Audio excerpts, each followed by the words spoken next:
안녕하세요. 모르면 손해, 찾아서 혜택받자. 가장 먼저 새로운 소식을 전하는 복지라무입니다. 오늘은 2023년도에 기초수급자가 될 수 있는 두 가지 방법에 대해 안내를 해드리려 합니다. 최대한 쉽게 설명을 해드릴 예정이니 영상 끝까지 시청 부탁드립니다. 기초수급자는 생활이 어려워 다시 한번 사회의 일원으로 나아갈 수 있는 기회를 제공하기 위해 매달 정부 지원을 받는 대상을 뜻합니다. 2021년 기준으로 약 기초수급자라고 하는데요. 정부에서는 생활비, 의료비, 주거비, 초중고등학생 교육비 등을 지원해줍니다. 기준은 수급 대상자의 소득과 재산을 확인합니다. 기준에 따라 가능 여부가 결정되고 기초수급자가 된다고 하더라도 급여를 지원하는 금액이 달라집니다. 4가지 급여를 모두 받는 분도 계시지만 한 가지 혹은 두 가지만 받는 분도 계세요.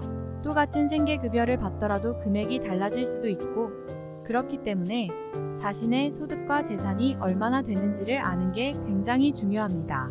중요한 것은 개인이 아니라 가구 단위로 산정한다는 겁니다. 내가 대상자라 하여도 배우자의 소득을 확인하고 자녀와 함께 산다면 자녀의 소득과 재산까지도 확인을 합니다. 그렇기 때문에 급여가 지급이 되어도 나에게 지급되는 것이 아닌 가구 단위로 지급이 됩니다. 그래서 보장가구라고 하고 가족 구성원을 보장가구원이라고 합니다. 수급비를 이렇게 가구 단위로 주다 보니까 기초수급자를 신청할 때에는 보장가구가 어떻게 되는지가 정말 중요하죠. 재산은 소득 환산액으로 계산하며 재산과 소득을 더한 금액이 수급자 기준을 넘는지 안 넘는지를 보고 기초수급자 여부를 결정합니다. 이 금액을 소득 인정액이라고 하는데요. 이게 소득과 재산을 더한 금액이기 때문에 소득이 얼마여서 가능하다 이런 기준은 없습니다. 소득은 적어도 재산이 많다면 안 되고 반대로 재산이 없는데 소득이 높다면 불가합니다. 그래서 각 가구원의 소득과 재산이 얼마인지 정확하게 알아야 해당 수급자가 기초수급자가 될 수 있을지 없을지 알 수 있습니다. 수급자가 지정된다면 생계급여, 의료급여, 주거급여, 교육급여 중에 어떤 급여를 받을 수 있을지도 알 수 있는데요. 1인 가구일 경우에는 소득인 정액이 62만 원보다 적으면 생계급여와 의료급여, 주거급여를 받을 수 있고 83만 1,157원보다 적으면 의료급여와 주거급여를 97만 6,609원보다 적으면 주거급여를 103만 8,946원보다 적고 가구원 중에 초중 고등학생이 있다면 교육급여를 받을 수 있습니다. 말씀드린 것처럼 소득과 재산을 기준으로 수급자 여부가 결정되기 때문에 자신의 소득 인정액이 얼마인지 아는 게 정말 중요합니다. 계산 방법에 대해 알려드리도록 하겠습니다. 퇴직금이나 현상금, 보상금, 근로장려금, 자녀장려금처럼 일시적으로 받는 것은 소득으로 계산되지 않습니다. 여기에 미취학, 취학 아동들이 받는 아동보육료, 유치원 교육비, 중고대학생 장학금, 아동수당, 보호종료, 아동자립수당도 소득 또한 소득으로 안 봅니다. 대신 일해서 번 돈이나 예적금이자 기초연금, 국민연금처럼 정규적으로 받는 돈은 소득으로 인정하고요. 이러한 소득은 근로소득, 사업소득, 재산소득, 이전소득 이렇게 4가지로 나눠지는데요. 여기에서 근로소득은 간단하게 직장을 다니면서 받는 월급을 말합니다. 많은 분들이 통장으로 입금되는 금액을 소득으로 생각하시는데 건강보험, 산재보험, 고용보험, 국민연금 등 세전 금액을 소득으로 봅니다. 일용직의 경우에는 최근 3개월간 평균 소득을 기준 보고 농업, 임업, 행상, 노점, 상가 같은 분들도 국세청 자료로 소득 정도를 확인합니다. 이러한 근로소득, 사업소득은 소득에서 30%를 줍니다. 예를 들어 100만원을 벌었다면 70만원을 소득으로 보는 거죠. 다음 재산소득이 있는데 간단하게 말씀드리면 가지고 있는 재산을 보는 겁니다.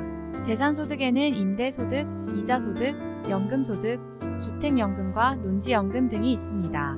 임대소득란 집이나 땅, 공장 등을 빌려줘서 생긴 돈이고 이자소득은 말 그대로 예금이나 주식 채권의 이자나 배당을 말합니다.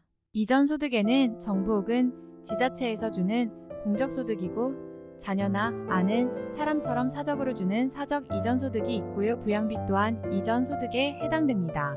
주거급여와 교육급여는 부양이부제를 아예 안 받아서 부양비가 따로 없고 생계급여도 부양부제가 연소득 1억 재산 9억 초과 여부만 보기 때문에 부양비가 따로 없다 해도 유료급여는 부양비가 있어서 부양부자의 소득과 재산이 어느 정도 있다면 수급자에서 탈락하죠. 이번에는 재산에 대해 정확하게 알아보겠습니다. 기초생활보장제도에서는 재산을 크게 일반재산, 금융재산, 자동차, 기타 산정되는 재산 이렇게 4가지로 나눠집니다. 여기에서 일반재산은 일반재산과 주거용 일반재산으로 나뉘는데요.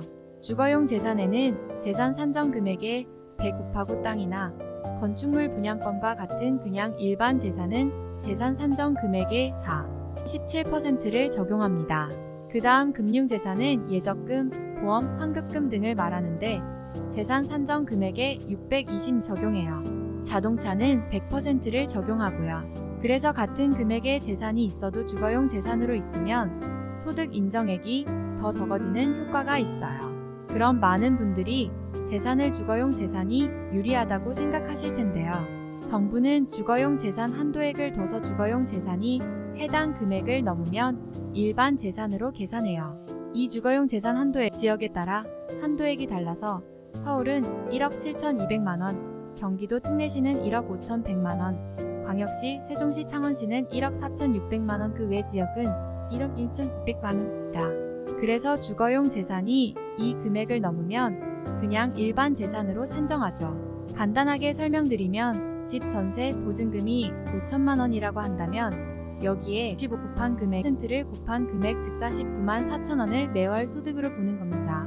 임대료를 받는 것도 아닌데 왜 이렇게 계산하는지에 대해 불만이 생기는 분들이 많으실 겁니다. 이 점을 보완하기 위해 정도의 금액을 전체 재산 금액에서 빼줍니다. 이것을 기본재산 공제액이라고 합니다. 반가운 소식 중 하나가 이 금액이 올해부터 대폭 올랐습니다.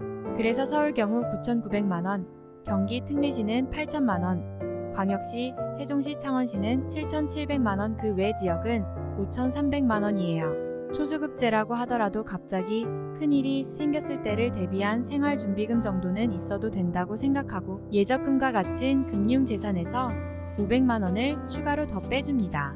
이건 지역 관계없이 똑같이 공제됩니다. 간단히 말씀드리면 재산이 기본재산 공제액과 금융재산 500만원을 더한 금액보다 적게 있다면 재산이 아예 없다고 나오는 거죠. 그래서 내 재산이 이보다 적다면 재산이 하나도 없는 것과 동일하다고 생각하시면 됩니다. 또한 부채도 재산에서 차감해요. 은행뿐만 아니라 보험회사, 신탁회사, 증권사, 대부업체 등에서 빌린 금액도 모두 다 재산에서 차감됩니다. 여기에 신용카드 연체금까지도 재산에서 차감을 해주니 대상자에게는 매우 유리합니다.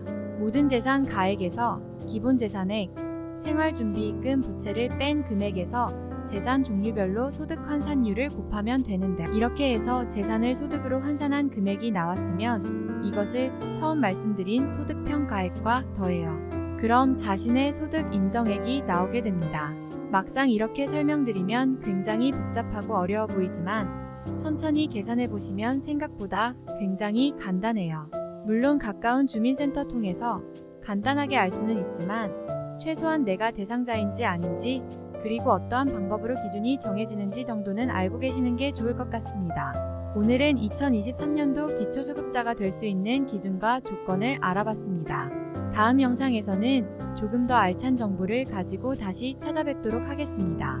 끝까지 시청해주셔서 진심으로 감사합니다.